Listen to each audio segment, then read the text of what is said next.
Hi friends, MP's ಕಿಚನ್ಗೆ ಸ್ವಾಗತ. ನಾವು ಇವತ್ತು ಮಾಡುತ್ತಿರುವ ರೆಸಿಪಿ ಪನ್ನೀರ್ ಬಿರಿಯಾನಿ. ಒಂದು ಸರ್ತಿ ಈ ವಿಧಾನದಲ್ಲಿ ಟ್ರೈ ಮಾಡಿ, ತುಂಬಾ ಟೇಸ್ಟಿಯಾಗಿರುತ್ತೆ. ಮಾಡೋದು ಕೂಡ ತುಂಬಾ ಈಸಿ. ಮನೆಯಲ್ಲೇ ಸಿಗೋ ಇಂಗ್ರೀಡಿಯೆಂಟ್ನ ಯೂಸ್ ಮಾಡಿಕೊಂಡು ಟೇಸ್ಟಿಯಾಗಿ ಪನ್ನೀರ್ ಬಿರಿಯಾನಿ ಮಾಡೋದು ಹೇಗೆ ಅಂತ ತೋರಿಸ್ಕೊಡ್ತಾ ಇದ್ದೀವಿ. ಹಾಗಾದರೆ ನಮ್ಮ ವಿಡಿಯೋ ನೋಡೋದಕ್ಕಿಂತ ಮುಂಚೆ ಪ್ಲೀಸ್ ನಮ್ಮ ಚಾನಲ್ನ ಸಬ್ಸ್ಕ್ರೈಬ್ ಮಾಡಿ, ಸಪೋರ್ಟ್ ಮಾಡಿ, ಲೈಕ್ ಮಾಡಿ, ಶೇರ್ ಮಾಡಿ, ಪಕ್ಕದಲ್ಲೇ ಕಾಣೋ ಬೆಲ್ ಲೈಕ್ ಮೇಲೆ ಕ್ಲಿಕ್ ಮಾಡಿ. ಹಾಗಿದ್ರೆ ಪನ್ನೀರ್ ಬಿರಿಯಾನಿ ಮಾಡೋ ವಿಧಾನ ಹೇಗೆ ನೋಡೋಣ ಬನ್ನಿ. ಫಸ್ಟು ನಾವು ಮಸಾಲೆ ರುಬ್ಕೋಬೇಕಾಗುತ್ತೆ. ನಾನಿಲ್ಲಿ ಒಂದು ಜಾರ್ ತೊಗೊಂಡಿದ್ದೀನಿ. ಅದಕ್ಕೆ ಸ್ವಲ್ಪ ಕಲ್ಲುವ, 1 ಏಲಕ್ಕಿ, 2 ಲವಂಗ, 1 ಸ್ಟಾರ್ ಹೂವು, ಹಾಗೆ ಒಂದು ಅರ್ಧ ಇಂಚಾಗೋಷ್ಟು ಚಕ್ಕೆನ ತೊಗೊಂಡಿದ್ದೀನಿ. ಈಗ ಅದನ್ನು ಜಾರ್ ಒಳಗಡೆ ಸೇರಿಸ್ಕೊಳ್ಳೋಣ. ಹಾಗೆ 1 ಗೆಡ್ಡೆ ಬೆಳ್ಳುಳ್ಳಿ, ಹಾಗೆ 1 ಇಂಚು ಶುಂಠಿನ ಸಿಪ್ಪೆ ತೆಗೆದು ತೊಗೊಂಡಿರೋ ಅಂಥದ್ದು, ಹಾಗೆ ಕೊತ್ತಂಬರಿ ಸೊಪ್ಪು, ಪುದೀನ, ಹಾಗೆ ಖಾರಕ್ಕೆ ಅನುಗುಣವಾಗಿ ನಾನಿಲ್ಲಿ ಹಸಿ ಮೆಣಸಿಕಾಯಿನ ತೊಗೊಂಡಿರೋ ಅಂಥದ್ದು. ನಿಮಗೆ ಖಾರ ಬೇಕು ಅಂದರೆ ಸ್ವಲ್ಪ ಜಾಸ್ತಿನ ಸೇರಿಸ್ಕೋಬೋದು. ನಾನಿಲ್ಲಿ ಒಂದು 250 ಗ್ರಾಮ್ ಆಗೋಷ್ಟು ರೈಸಲ್ಲಿ ಮಾಡಿ ತೋರಿಸ್ತಾ ಇರೋದು. ನೋಡಿ, ಈಗ ನುಣ್ಣಗೆ ರುಬ್ಕೊಂಡು ಬಂದಿದ್ದೀನಿ. ಇಷ್ಟು ರುಬ್ಬಿದ್ರೆ ಸಾಕಾಗುತ್ತೆ. ನೆಕ್ಸ್ಟು ನಾನಿಲ್ಲಿ ಕುಕ್ಕರ್ ತೊಗೊಂಡಿದ್ದೀನಿ. ಈಗ ಕುಕ್ಕರ್ಗೆ ಒಂದು 3 ರಿಂದ 4 ಟೇಬಲ್ ಸ್ಪೂನ್ ಆಗುವಷ್ಟು ಆಯಿಲ್ನ ಸೇರಿಸ್ಕೊತಾ ಇದ್ದೀನಿ. ನಾನಿಲ್ಲಿ ಸನ್ಫ್ಲವರ್ ಆಯಿಲ್ನ ಸೇರಿಸ್ಕೊತಾ ಇರೋ ಅಂಥದ್ದು. ನೀವು ಕುಕ್ಕಿಂಗ್ ಆಯಿಲ್ ಮನೇಲಿ ಯಾವುದನ್ನ ಯೂಸ್ ಮಾಡ್ತೀರೋ ಅದೇ ಎಣ್ಣೆನ ಯೂಸ್ ಮಾಡ್ಕೋಬೋದು. ಹಾಗೆ ನಾನಿಲ್ಲಿ 1 ಸ್ಪೂನ್ ಆಗೋಷ್ಟು ಬಟರ್ನ ತೊಗೊಂಡಿದ್ದೀನಿ. ನಿಮಗೆ ಬಟರ್ ಇಷ್ಟ ಇಲ್ಲ ಅಂದರೆ ಗೀನೂ ಸೇರಿಸ್ಕೋಬೋದು. ಈಗ ಇದೆಲ್ಲ ಬಟರೆಲ್ಲ ಚೆನ್ನಾಗಿ ಕರಗಿದೆ. ಈಗ ಇದಕ್ಕೆ ನಾನು ಒಂದು ಅರ್ಧ ಟೀ ಸ್ಪೂನ್ ಆಗೋವಷ್ಟು ಸೋಂಪು ಕಾಳು, ಹಾಗೆ ಸ್ವಲ್ಪ ಕಸೂರಿ ಮೇಥೆನ ತೊಗೊಂಡಿರೋ ಅಂಥದ್ದು. ನಮಗೆ ಕಸೂರಿ ಮೇಥೆ ಹಾಗೆ ಸೋಂಪು ಕಾಳು ಹಾಕೋದ್ರಿಂದ ತುಂಬಾ ಫ್ಲೇವರ್ ಚೆನ್ನಾಗಿರುತ್ತೆ. ಟೇಸ್ಟು ಕೂಡ ತುಂಬ ಡಿಫ್ರೆಂಟಾಗಿರುತ್ತೆ. ಹಾಗೆ ನಾನಿಲ್ಲಿ 2 ಮೀಡಿಯಮ್ ಸೈಜ್ದು ಈರುಳ್ಳಿನ ತೊಗೊಂಡಿದ್ದೀನಿ. ಸಣ್ಣಗೆ ಕಟ್ ಮಾಡ್ಕೊಂಡಿರೋ ಅಂಥದ್ದು. ನೀವು ಸ್ಲೈಸಾಗೂ ಕಟ್ ಮಾಡಿ ಸೇರಿಸ್ಕೋಬೋದು. ನಾನಿಲ್ಲಿ ಏನೂ ರುಬ್ಬಿಲ್ಲ, ಈರುಳ್ಳಿ ಎಲ್ಲ ಕಟ್ ಮಾಡಿ ಸೇರಿಸ್ಕೊಂಡು ಮಾಡ್ತಾಯಿರೋ ಅಂಥದ್ದು. ಈಗ ಈರುಳ್ಳಿ ಎಲ್ಲ ಹಸಿ ವಾಸನೆ ಎಲ್ಲ ಹೋಗಿ ಗೋಲ್ಡನ್ ಬ್ರೌನ್ ಕಲರ್ ಬರಬೇಕು. ಆ ರೀತಿ ನಾವು ಫ್ರೈ ಮಾಡ್ಕೋಬೇಕಾಗುತ್ತೆ. ಒಂದು ಮೀಡಿಯಮ್ ಟು ಲೋ ಫ್ಲೇಮಲ್ಲೇ ನಿಧಾನಕ್ಕೆ ಫ್ರೈ ಮಾಡಿದ್ರೆ ನಮಗೆ ಈರುಳ್ಳಿ ಅನ್ನೋದು ಬೇಗ ಸೀದೋಗಲ್ಲ. ಈರುಳ್ಳಿ ಸೀದೋದ್ರೆ ಟೇಸ್ಟೇ ಡಿಫ್ರೆಂಟ್ ಬರುತ್ತೆ. ಅದಕ್ಕೋಸ್ಕರ ನೋಡಿ, ಈಗ 2 ನಿಮಿಷ ಫ್ರೈ ಮಾಡ್ಕೊಂಡಿದ್ದೀನಿ. ಗೋಲ್ಡನ್ ಬ್ರೌನ್ ಕಲರ್ ಆಗಿದೆ. ಈಗ ನಾನಿಲ್ಲಿ ಒಂದು ದಪ್ಪ ಸೈಜ್ದು ಟೊಮೊಟೊನ ಸಣ್ಣಗೆ ಕಟ್ ಮಾಡಿ ತೊಗೊಂಡಿರೋ ಅಂಥದ್ದು. ನೀವು ಇದೇ ಕ್ವಾಂಟಿಟಿನ ಡಬಲ್ ಮಾಡ್ಕೋಬೇಕಾಗುತ್ತೆ. ಏನಾದರೂ ಜಾಸ್ತಿ ರೈಸ್ ಅರ್ಧ kg 1 kgಲಿ ಮಾಡೋದಾದರೆ ಡಬಲ್ ಮಾಡಿಕೊಂಡ್ರೆ ಟೇಸ್ಟು ಪರ್ಫೆಕ್ಟಾಗಿ ಬರುತ್ತೆ. ನೋಡಿ, ಈಗ ಟೊಮೊಟೊ ಎಲ್ಲ ಮಿಕ್ಸ್ ಮಾಡ್ಕೊಂಡಿದ್ದೀನಿ.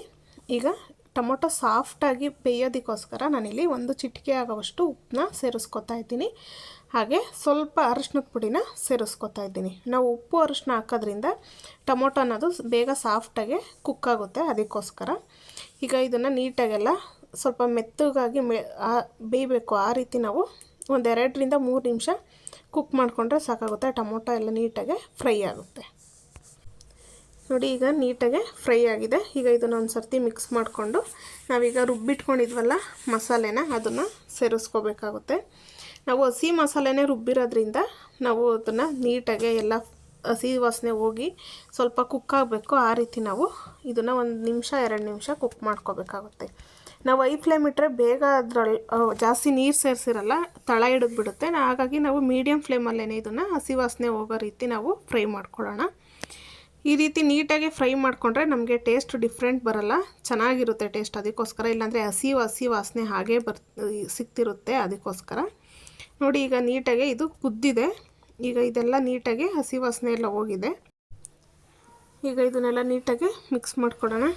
ಚೆನ್ನಾಗಿ ಘಮ ಅಂತಿದೆ. ಈಗಲೇ ಇಷ್ಟು ಘಮ ಅಂತಿದೆ, ಇನ್ನು ಬಿರಿಯಾನಿ ರೆಡಿ ಆದಾಗ ಇನ್ನೆಷ್ಟು ಚೆನ್ನಾಗಿರುತ್ತೆ ಟೇಸ್ಟ್ ಅಂತ ನೋಡಬೇಕು. ಒಂದು ಸರ್ತಿ ನೀವು ಈ ವಿಧಾನದಲ್ಲಿ ಟ್ರೈ ಮಾಡಿ ಮನೆಯಲ್ಲಿ.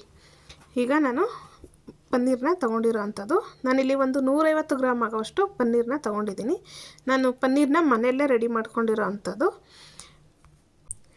ಈಗ ಪನ್ನೀರನ್ನ ಅದರೊಳಗಡೆ ಸೇರಿಸ್ಕೊಂಡು ಪನ್ನೀರಿಗೆ ಉಪ್ಪು ಖಾರ ಎಲ್ಲ ಹೊಂದಬೇಕು. ಆ ರೀತಿ ನಾವು ನೀಟಾಗಿ 1 ನಿಮಿಷ 2 ನಿಮಿಷ ಫ್ರೈ ಮಾಡ್ಕೊಳ್ಳೋಣ. ನಾವು ಹಾಕಿದ ತಕ್ಷಣ ರೈಸ್ ಹಾಕೋದು, ನೀರು ಹಾಕೋದು ಮಾಡಿದ್ರೆ ಪನ್ನೀರಿಗೆ ಮಸಾಲೆ ಅನ್ನೋದು ಹಿಡ್ದಿರಲ್ಲ, ಆವಾಗ ಟೇಸ್ಟು ಚೆನ್ನಾಗಿರಲ್ಲ. ಅದಕ್ಕೋಸ್ಕರ ನಾವು 2 ನಿಮಿಷ ಫ್ರೈ ಮಾಡಿದ್ರೆ ಈಗ ಚೆನ್ನಾಗಿ ಪನ್ನೀರ್ ಅನ್ನೋದು ಮಸಾಲೆ ಎಲ್ಲ ಇಟ್ಕೊಂಡು ಟೇಸ್ಟು ತುಂಬಾ ಚೆನ್ನಾಗಿ ಬರುತ್ತೆ. ಪನ್ನೀರ್ ತಿನ್ನಬೇಕಾದ್ರೆ ಟೇಸ್ಟು ಚೆನ್ನಾಗಿರುತ್ತೆ. ಅದಕ್ಕೋಸ್ಕರ ಈಗ ಇದೆಲ್ಲ ಚೆನ್ನಾಗಿ ಹೊಂದ್ಕೊಂಡಿದೆ. ಈಗ ಇದಕ್ಕೆ ನಾನು ನೀರನ್ನ ಸೇರಿಸ್ಕೊತಾ ಇದ್ದೀನಿ. ನಾನಿಲ್ಲಿ ತೋರಿಸ್ತಾ ಇರೋ ಅಂಥ ಕಪ್ಪಲ್ಲಿ 1 ಕಪ್ ರೈಸ್ನ ತೊಗೊಂಡಿರೋ ಅಂಥದ್ದು. ಈಗ ಅದಕ್ಕೆ ನಾನು 1.5 ಕಪ್ ಆಗೋವಷ್ಟು ನೀರನ್ನ ಸೇರಿಸ್ಕೊತಾ ಇದ್ದೀನಿ. ಯಾಕೆಂದರೆ ನಾವು ಮಸಾಲೆ ರುಬ್ಬಬೇಕಾದ್ರೆ ನೀರು ಸೇರಿಸಿರ್ತೀವಿ. ಹಾಗೆ ಅಕ್ಕಿನ ನಾನು ಒಂದು 15 ನಿಮಿಷ ತೊಳೆದ್ಬಿಟ್ಟು ನೆನೆಸಿಟ್ಕೊಂಡಿದ್ದೀನಿ. ಅದಕ್ಕೋಸ್ಕರ ನೀವೇನಾದರೂ ರೈಸ್ನ ನೆನೆಸಿಲ್ಲ ಅಂದರೆ ನೀವು 2 ಕಪ್ ನೀರನ್ನ ಸೇರಿಸ್ಕೊಂಡ್ರೆ ಪರ್ಫೆಕ್ಟಾಗಿ ಬರುತ್ತೆ ಉದುದ್ರಾಗಿ. ಈಗ ಇದಕ್ಕೆ ರುಚಿಗೆ ತಕ್ಕಷ್ಟು ಉಪ್ಪನ್ನ ಸೇರಿಸ್ಕೊತಾ ಇದ್ದೀನಿ.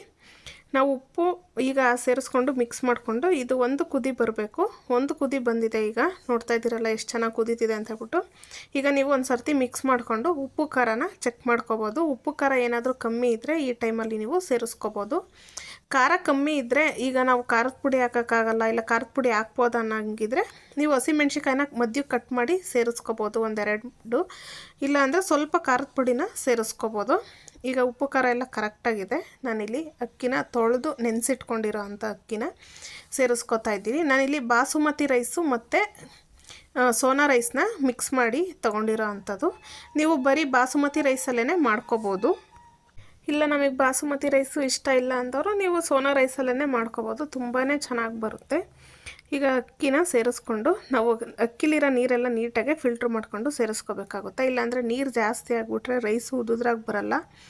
ಆಮೇಲೆ ಅದು ತುಂಬ ಮೃದುವಾಗಿ ರೈಸ್ ಬಂದುಬಿಟ್ರೆ ಮತ್ತು ಟೇಸ್ಟೂ ಚೆನ್ನಾಗಿರಲ್ಲ. ಅದಕ್ಕೋಸ್ಕರ ಈಗ ನೀಟಾಗಿ ಇದೆಲ್ಲ ಮಿಕ್ಸ್ ಮಾಡಿಕೊಂಡು ನಾನು ಯಾವಾಗಲೂ ಅಷ್ಟೇ ಹಾಫ್ ಬಾಯ್ಲ್ ಮಾಡ್ಕೊಂಡೇ ಲಿಡ್ ಕ್ಲೋಸ್ ಮಾಡೋದು. ಹಾಫ್ ಬಾಯ್ಲ್ ಮಾಡಿ ಲಿಡ್ ಕ್ಲೋಸ್ ಮಾಡೋದ್ರಿಂದ ನಮಗೆ ಮಸಾಲೆ ಮೇಲೆ ರೈಸ್ ಕೆಳಗಡೆ ಆ ಥರ ಆಗೋಲ್ಲ. ಟೇಸ್ಟು ಎಲ್ಲ ರೈಸ್ಗೂ ಒಂದೇ ಥರ ಇರುತ್ತೆ. ಅದಕ್ಕೋಸ್ಕರ ನಾವು ಹಾಕಿದ ತಕ್ಷಣ ನಾವೇನಾದರೂ ಲಿಡ್ ಕ್ಲೋಸ್ ಮಾಡಿದ್ರೆ ಮಸಾಲೆ ಎಲ್ಲ ಮೇಲೆ ಹಾಗೆ ಕೂತಿರುತ್ತೆ. ಅದಕ್ಕೋಸ್ಕರ ಈ ರೀತಿ 50% ಕುಕ್ ಮಾಡಿಕೊಂಡು ನೀವು ಲಿಡ್ ಕ್ಲೋಸ್ ಮಾಡಿ ಮೀಡಿಯಮ್ ಫ್ಲೇಮಲ್ಲಿ 2 ಕೂಗಿಸ್ಕೊಂಡ್ರೆ ಸಾಕಾಗುತ್ತೆ.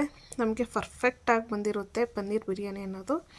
ನಾನು ಬೇರೆ ಏನೇ ರೈಸ್ ಮಾಡಲಿ, ಪಲಾವು ಎಲ್ಲ ಮಾಡಬೇಕಾದ್ರೂ ಅದೇ ರೀತಿ ಮಾಡೋದು. ಆ ಥರ ಒಂದು ಸತಿ ಮಾಡಿ ನೋಡಿ ನೀವು. ತುಂಬಾ ನೀಟಾಗಿ ರೈಸ್ಗೆ ಎಲ್ಲ ರೈಸಿಗೂ ಮಸಾಲೆ ಅನ್ನೋದು ಹಿಡ್ದಿರುತ್ತೆ. ಅದಕ್ಕೋಸ್ಕರ ಈಗ ಹಾಫ್ ಬಾಯ್ಲ್ ಆಗಿದೆ 50%.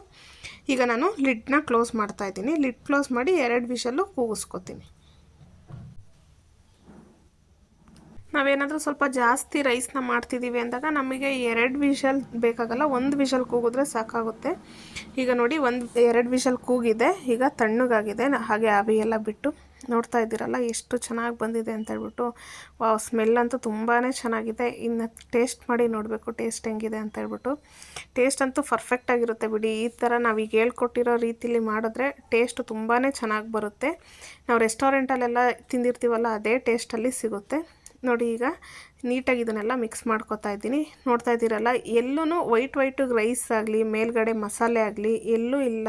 ಈ ರೀತಿ ನೀವು ಒಂದು ಸರ್ತಿ ಟ್ರೈ ಮಾಡಿ, ತುಂಬಾ ಚೆನ್ನಾಗಿರುತ್ತೆ. ಟೇಸ್ಟ್ ಅಂತೂ ತುಂಬಾ ಟೇಸ್ಟಿಯಾಗಿರುತ್ತೆ. ಎಲ್ಲರೂ ಇಷ್ಟಪಟ್ಟು ತಿಂತಾರೆ, ಮಕ್ಕಳಿಂದ ದೊಡ್ಡವ್ರವರೆಗೂ ಎಲ್ಲರಿಗೂ ಇಷ್ಟ ಆಗುತ್ತೆ. ಹಾಗೆ ಇದ್ರ ಜೊತೆ ಮೊಸರು ಬಜ್ಜಿ ಕಾಂಬಿನೇಷನ್ ಅಂತೂ ತುಂಬ ಚೆನ್ನಾಗಿರುತ್ತೆ. ಈಗ ನೋಡಿ ನಾನಿಲ್ಲಿ ಒಂದು ಸರ್ತಿ ನೀಟಾಗಿ ಮಿಕ್ಸ್ ಮಾಡಿನೂ ತೋರಿಸ್ತಾ ಇದ್ದೀನಿ ಎಷ್ಟು ಚೆನ್ನಾಗಿದೆ ಅಂತ ಹೇಳ್ಬಿಟ್ಟು. ನೀವು ಪನ್ನೀರ್ ಕ್ಯೂಬ್ಸ್ನ ಸ್ವಲ್ಪ ಸಣ್ಣಗೂ ಕಟ್ ಮಾಡ್ಕೋಬೋದು. ಇಲ್ಲ ನಿಮಗೆ ಚೆನ್ನಾಗಿ ಸ್ವಲ್ಪ ದಪ್ಪ ಇಷ್ಟ ಆಗುತ್ತೆ ಅಂದರೆ ಈ ರೀತಿ ದಪ್ಪವಾಗೂ ಕಟ್ ಮಾಡಿ ಸೇರಿಸ್ಕೋಬೋದು. ನೀವು ಈ ವಿಧಾನದಲ್ಲಿ ಒಂದು ಸರ್ತಿ ಟ್ರೈ ಮಾಡಿ, ಹಾಗೆ ಹೇಗೆ ಬಂತು ಎಂದು ಕಮೆಂಟ್ ಮೂಲಕ ತಿಳಿಸಿ. ಹಾಗೆ ಮತ್ತಷ್ಟು ಈಸಿ ರೆಸಿಪಿಗೋಸ್ಕರ MP's ಕಿಚನ್ನ ಫಾಲೋ ಮಾಡಿ. Thank you for watching.